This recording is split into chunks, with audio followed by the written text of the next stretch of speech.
Ya, saya asal dari Depok, kelahiran Purbalingga, Jawa Tengah, pada 7 Januari 1976. Kemudian saya menempuh pendidikan SMP di Purbalingga sampai SMP, kemudian SMA sampai prodi. Nah, sejak di Jogja itulah SMA, saya mulai berkenalan dengan dunia kesenian, terutama karena Jogja memang apa ya vibes-nya kental gitu kesenian. Nah, mungkin dari sana kemudian saya tertarik untuk terjun di dunia seni sastra, seni teater dan dunia kesenian. Nah, ya sampai hari ini masih masih bercokol di situ di dunia itu dan kayaknya menjadi tidak bisa untuk menekuni dunia lain. Itu yang sampai hari ini ya, eh, menulis untuk media massa pada saat itu masih koran-koran cetak gitu ya, media majalah koran yang cetak itu masih jadi rebutan buat kita setiap minggu. Dan aku muncul pun enggak ya gitu loh. Artinya dapat honor enggak minggu ini kira-kira begitu. Tapi bukan honornya yang penting, tapi gairah untuk menulis itu ada semacam stimulasi dan nah, itu yang kemudian membiasakan saya untuk kemudian menekuni menulis, baik untuk dikirimkan maupun untuk pribadi, untuk apa memang harus disuarakan menjadi kebutuhan.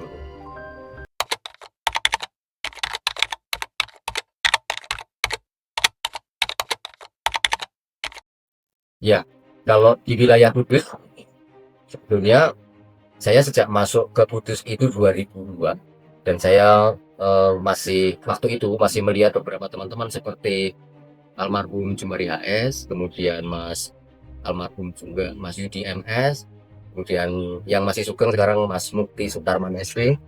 Nah, teman-teman itu saya melihatnya memang sudah kenal jauh sebelum saya ke Kudus. Nah, maka ketika saya masih Kudus bertiga dengan mereka itu kami mengembangkan bagaimana sebetulnya menggairahkan kesastraan di nah, cuman rupanya memang gairah kesastraan waktu itu masih berpusat pada tokoh-tokoh tersebut ya, sehingga regenerasi bahkan sampai hari ini saya mengatakan regenerasi di kita masih cukup kurang. Saya belum melihat kelahiran penyanyi baru itu yang betul-betul skalanya sudah bisa dibicarakan di tingkat Jawa Tengah maupun nasional.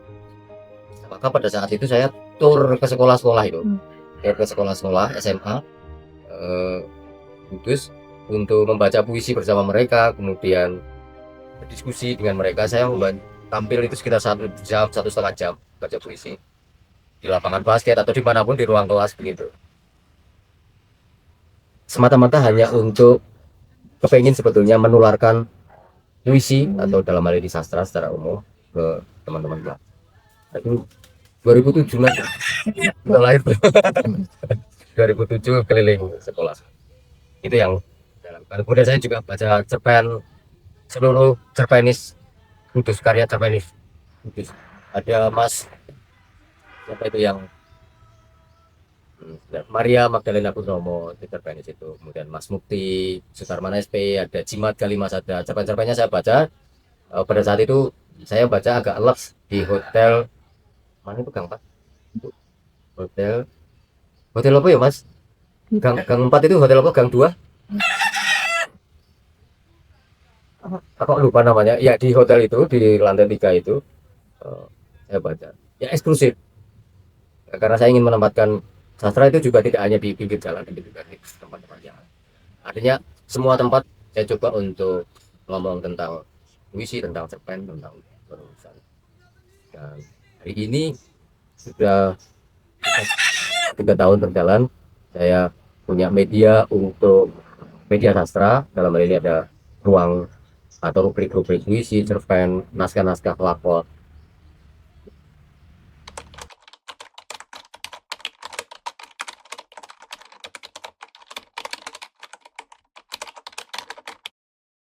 Iya, karena pertama sebetulnya setiap penyair atau setiap sastrawan dalam hal ini mengutarakan gagasan-gagasan puitiknya, gagasan-gagasan kalimat-kalimatnya di dalam cerpen itu pasti pakai idiom alam.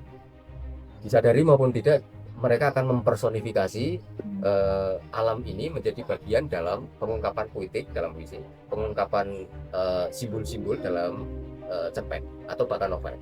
Sehingga alam sebetulnya yang kedua, alam harus dibicarakan secara sentral juga karena dia memegang peranan penting untuk menjadi simbolisme atau penanda atas keberlangsungan keseimbangan manusia dengan lingkungannya. Begitu. Sehingga kita tidak mungkin mengambil idiom-idiom puitik itu. Coba aja sekarang misalnya Rendra saja mengatakan kesadaran adalah cakrawala gitu misalnya, itu sudah naik aku. Sapardi Djoko Damono juga menulis hujan bulan Juni, ngapain pakai idiom hujan misalnya. Jadi fenomena alam ini memang menjadi perangkat utama dalam kesastraan dalam rangka mempersonifikasi, membuat majas agar pemaknaan ini jauh lebih luas. Oleh karena itu balik lagi, yang kedua adalah maka orientasi sastra terhadap ekologi menjadi penting. Bagaimana kalau kemudian penyair hidup pengen ngomong idiom politik tentang alam sementara tidak ada lagi embun, tidak ada lagi serangga dan sebagainya. Bahkan pada puisi-puisinya Taufik Ismail, dia dokter hewan, tetapi setiap puisinya ada idiom-idiom tentang botani, tentang zoologi. Jadi betapa alam itu sangat dekat menjadi perangkat dalam politik maupun penanda di dalam karya-karya sastra.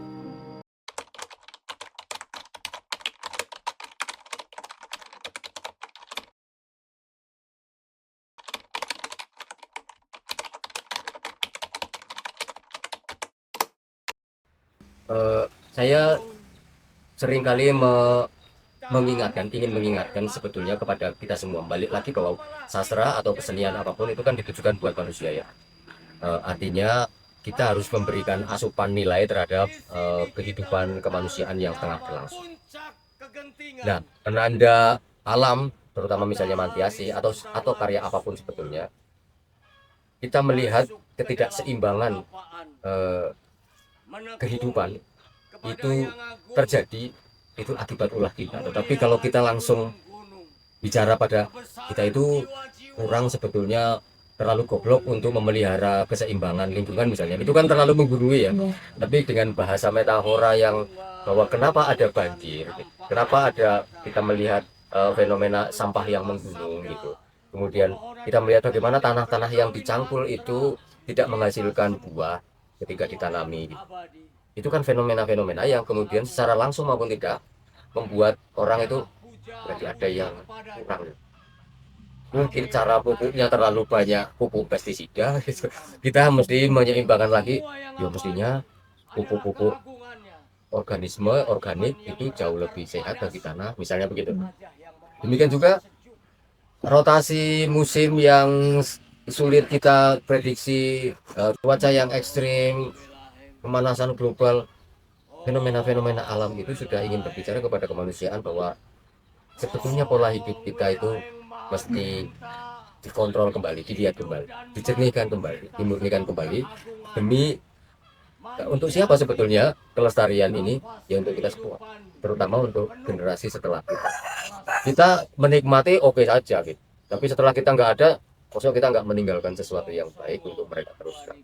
Artinya jangan sampai kita menjadi pembunuh generasi.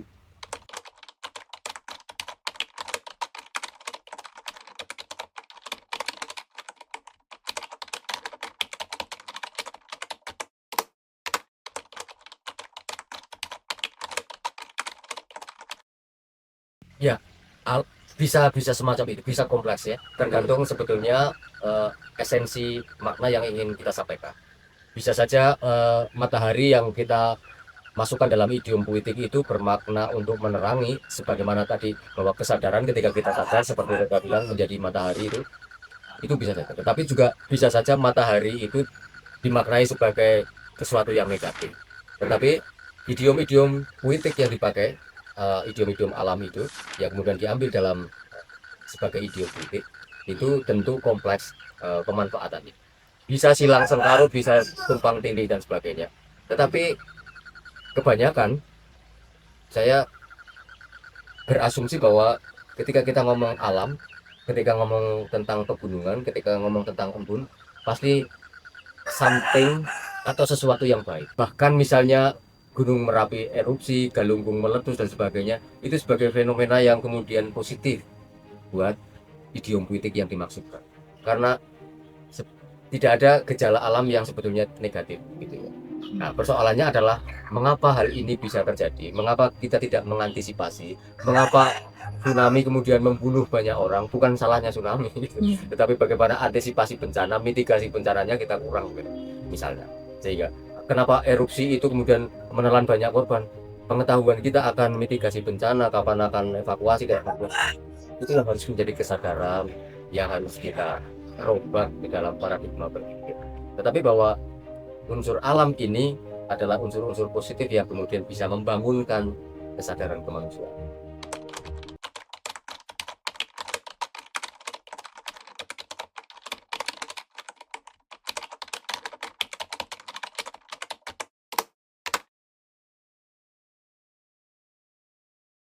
Ya, agak sebenarnya agak berkaitan misalnya dengan saya mengangkat pelakor itu petuah tapak gitu ya. Itu kan saya melihat tampah itu hanya semacam alat untuk menampi ya. Kalau ibu-ibu zaman dulu itu untuk nginteri gabah ya. Beras itu kalau dicari apanya debu, dihilangkan debunya dan mencari keritilnya begitu. Itu betapa sebetulnya tampah itu sangat dekat dengan kita. Itu pun mengambil bukan dari plastik dan sebagainya, tapi dari bambu, dari alam gitu. Kemudian untuk mengolah alam lagi. Saya kira apa yang menjadi kesulitan adalah hari ini kita terbata-bata, kita merasa menjadi buta huruf ketika tidak bisa membaca simbolisme atas material atau alat-alat yang sebetulnya berkaitan dekat dengan kita gitu. Maka kemudian untuk menerjemahkan gagasan tampah ini ke dalam bentuk pertunjukan, yang cukup sulit adalah menerjemahkan gagasan ini kepada para aktor untuk memahami bahwa tampah buat hidupmu itu apa. Kalau kamu misalnya punya handphone kemudian dipergunakan untuk menjelajah apapun dan kemudian berujung kepada pinjol misalnya, ya kamu menjadikan dirimu itu tidak menjadi tampah buat menerima informasi, tetapi semua tidak diinteri, tidak di apa namanya, diinteri ya namanya ya, tidak dipilah gitu. Kamu menerima semua apa yang ada di dalam handphone itu, informasi masuk semua dan kamu telan mentah, Tidak diasah. tidak dipilih, tidak dipilih, tidak dipilah, tidak diasah. Nah maka pada saat itu kemudian aktor memahaminya, oh berarti aku nih tampah itu sebetulnya bukan tampah ini yang tapi bagaimana diri kita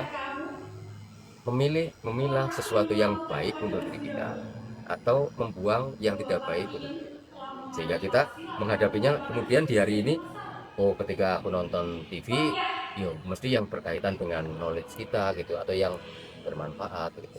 Nonton YouTube atau nonton referensi, membaca referensi tentu yang lain gitu, yang membangun kesadaran diri kita, bukan untuk sesuatu yang membuat secara visual kita menarik, membuat nafsu kita menggebu-gebu, tetapi ujungnya justru merugikan, termasuk di budaya.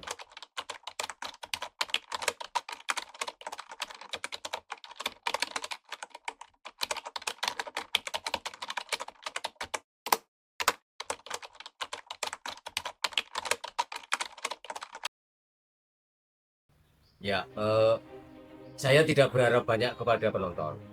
Eh, Tugas saya adalah membuat apa yang kemudian saya lihat di lingkungan, fenomena apa yang saya rasa penting untuk disuarakan, mendesak untuk orang-orang mengetahui, saya buat. Tetapi kalau kemudian setelah saya buat mereka menonton dan tidak berubah, ya saya tidak meminta mereka berubah juga. Tetapi bahwa paling tidak tugas sosial saya, tanggung jawab moral saya sebagai dalam hal ini apa orang sebut sastrawan atau seniman atau apapun namanya itu, tugas saya berkarya, eh, mau direspon positif kemudian menjadi bahan refleksi alhamdulillah, tetapi kalau toh tidak, paling tidak saya telah berusaha untuk memberi berkontribusi bagi kehidupan. Kemudian pertanyaan kedua apa ya? Eh, Eh, tentang lingkungan pada karya Mas Asa yang bernuansa ekologi sastra. ya, saya sebetulnya ada yang karena tadi berbicara tentang ekologi dengan Mas Bayu itu, saya pernah buat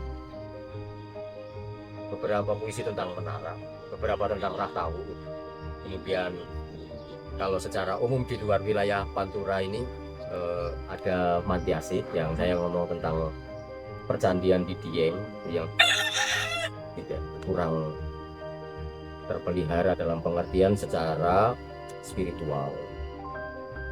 Kemudian di puisi-puisi awal itu saya menulis yang puisi saya pertama untuk istri saya itu judulnya Nasihat Ulat Kepada Seekor Ulat. Itu kan alam banget ya. Padahal yang Arab ngomong saya mencintaimu begitu. Tetapi bahwa saya mengambil video alam untuk sebagai kata-kata.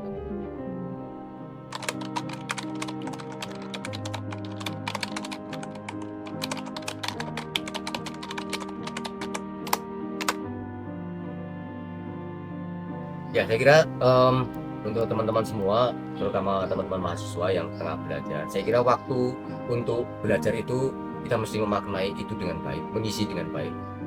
Pembelajaran itu mestinya tidak akan berhenti pada masa mahasiswa ya. Tetapi ketika kita mengabaikan waktu mahasiswa atau pada saat kita masih muda, kita akan kehilangan waktu untuk belajar lebih jauh.